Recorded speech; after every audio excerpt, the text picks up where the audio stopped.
Assalamualaikum warahmatullahi wabarakatuh. Pertama-tama saya ucapkan terima kasih kepada Ibu Nurul selaku dosen pengampu mata kuliah strategi dan kebijakan bisnis kelas B. Pada kesempatan kali ini saya berasal dari kelompok 8 yang beranggotakan 3 orang, yaitu yang pertama saya Aitun Rawulan NIM 56, Junior Humayroning Tias NIM 13, Galuh Puspitasari NIM 83 akan mempresentasikan mini riset kami yang berjudul Strategi Pengembangan Usaha Budidaya Udang Faname. Faname adalah komoditas yang memiliki habitat di perairan pantai.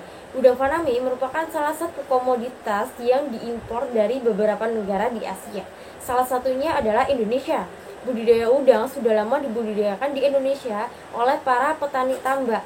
Udang sendiri termasuk komoditas penyumbang terbesar sebagai devisa negara atas permintaan ekspornya. Berdasarkan data BPS, Jawa Timur merupakan provinsi penghasil udang terbesar di Indonesia yang memiliki jumlah sebesar 156 ton. Kemudian disusul oleh Provinsi Jawa Barat sebesar 122 ton. Budidaya udang di Indonesia mengalami kenaikan setiap tahunnya, namun kenaikan yang dirasa ini belum cukup maksimal. Udang faname sendiri merupakan jenis udang yang memiliki resisten terhadap penyakit. Diperlukan analisis usaha lebih lanjut terhadap pembudidayaan untuk memaksimalkan profit yang didapat, karena Indonesia sendiri didukung oleh wilayah yang strategis dalam pembudidayaan udang. Analisa SWOT ini berfungsi sebagai pembantu dalam perumusan strategi-strategi baru, di mana diperlukan adanya identifikasi kekuatan, kelemahan, peluang dan ancaman, di mana melihat faktor dari faktor internal dan juga faktor eksternal. Penelitian terdahulu yaitu Sagita et al. Pada tahun 2015 juga menggunakan analisa SWOT, yaitu analisa yang sama namun digunakan pada Kabupaten Kendal, Jawa Tengah. Berdasarkan matriks faktor internal dan eksternal menunjukkan bahwa Kabupaten Kendal berada pada posisi investasi. Artinya, pengembangan perlu dilakukan yaitu strategi agresif. Penelitian ini dilakukan dengan menganalisis usaha budidaya udang di Indonesia. Alasannya, penelitian memilih udang faname dikarenakan udang sendiri adalah salah satu komoditas pesisir yang menjadi satu objek dari penugasan mini riset kami. Dan komoditas udang sendiri di Indonesia belum mencapai titik optimum hasil pembudidayaan. Maka dari itu peneliti memberikan beberapa strategi pengembangan menggunakan analisa SWOT, dan penelitian ini dilakukan pada bulan November 2021. Jenis data yang digunakan adalah data sekunder, di mana data sekunder diperoleh dari jurnal, buku, berita maupun artikel lainnya sebagai pendukung penelitian ini. Data sekunder diambil minimal 10 tahun terakhir agar peneliti ini menjadi penelitian terbaru sebagai acuan penelitian selanjutnya. Baik, di sini saya akan melanjutkan presentasi dari teman saya, yaitu tentang bab 4, hasil dan pembahasan. Untuk yang pertama ada gambaran umum. Kabupaten Sidoarjo merupakan daerah pinggiran kota Surabaya ke arah selatan yang merupakan daerah pertanian yang subur karena terletak di delta sungai. Kota Sidoarjo sendiri berada di selatan Surabaya, dan secara geografis dan ekonomis kedua kota ini menyatu. Subsektor perikanan di Kabupaten Sidoarjo menyumbang kontribusi sebesar 49,7% terhadap PDB sektor pertanian. Subsektor ini terisi dari perikanan laut, perikanan tambak, perairan umum, dan ikan. Dalam kolam dengan berbagai macam jenis komoditi ikan yang berbeda-beda. Sekitar 30% ekspor udang Indonesia berasal dari Kabupaten Sidoarjo, yang merupakan sumber pendapatan unggulan dengan luas tambak mencapai 16.630 hektar atau 5,20 km persegi, milik sekitar 3.300 petambak. Yang kedua, ada analisis SWOT.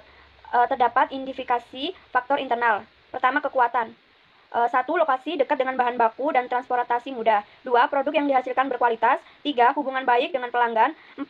Daerah yang dapat digunakan untuk pembenihan. 5. Jaringan pemasaran yang kuat. 6. Komunikasi yang baik antara pemilik dan karyawan. Yang terakhir yaitu keuntungan tinggi. Selanjutnya yaitu kelemahan. Yang pertama, pasar yang dituju sama dengan desa lain. Kedua, pakan alami tergantung musim. Ketiga, jumlah produksi benih udang faname berfluktuasi. 4. Kerugian kematian benih saat perjalanan menjadi tanggung jawab pembudidaya. Kelima, tidak adanya asuransi dari pemerintah. Selanjutnya yaitu identifikasi faktor eksternal. Terdapat peluang. Yang pertama, peningkatan jumlah petambak udang faname. Kedua, adanya kebijakan pemerintah yang mendorong pengekspor udang faname. Ketiga, merosotnya undang windu. Keempat, terbinanya hubungan dengan pemasok. Kelima, harga relatif rendah daripada udang windu. Selanjutnya ancaman. Yang pertama, persaingan antara komoditi sejenis. Kedua, adanya kenaikan biaya pembenihan. Ketiga, keadaan iklim yang mempengaruhi ketersediaan bahan baku. Keempat, ancaman produk substitusi. Kelima, adanya penyakit bakteri. Pembahasan selanjutnya yaitu matrik IV. Berdasarkan matrik IV diketahui bahwa total skor kekuatan dan total skor kelemahan berturut-turut sebesar 2,076 dan 0,56. Total skor untuk faktor strategi internal adalah sebesar 2,646 dengan faktor kekuatan yang paling dominan dengan total kekuatan sebesar 2,076.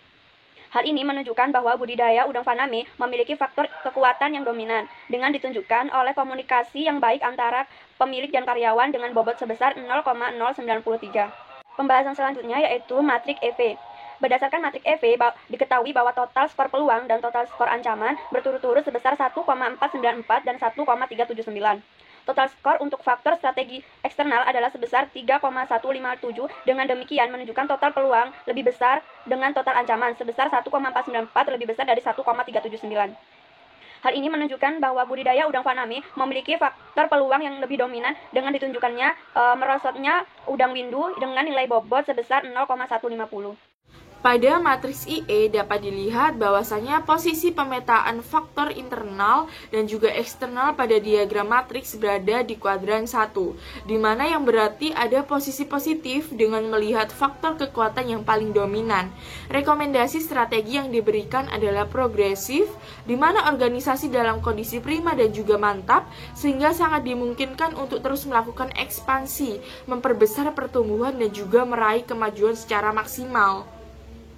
Dan selanjutnya ialah matriks SWOT, di mana dalam strategi SWOT sendiri yaitu mencakup kekuatan, kelemahan, peluang, dan juga ancaman, di mana didapatkan strategi SO yang mencakup kekuatan dan juga peluang. Yang pertama ialah mempertahankan kualitas, promosi perikanan, jaringan distribusi udang finem, kemitraan, dan juga penanaman modal swasta untuk menembus pasar ekspor.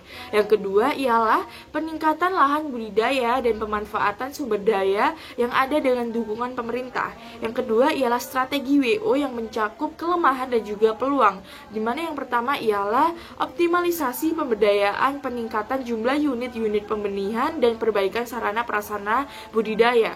Yang kedua ialah peningkatan pemasaran hasil produk olahan udang finem melalui promosi produk unggulan disertai dengan koordinasi antara instansi yang terkait dalam rangka pemodalan dan juga pengembangan pasar produk olahan finem. Yang ketiga ialah strategi ST, yaitu mencakup dari kekuatan dan juga ancaman, di mana yang pertama ialah mempertahankan dan meningkatkan kualitas produk pembesaran udang finem dan mengefisienkan penggunaan sarana produksi.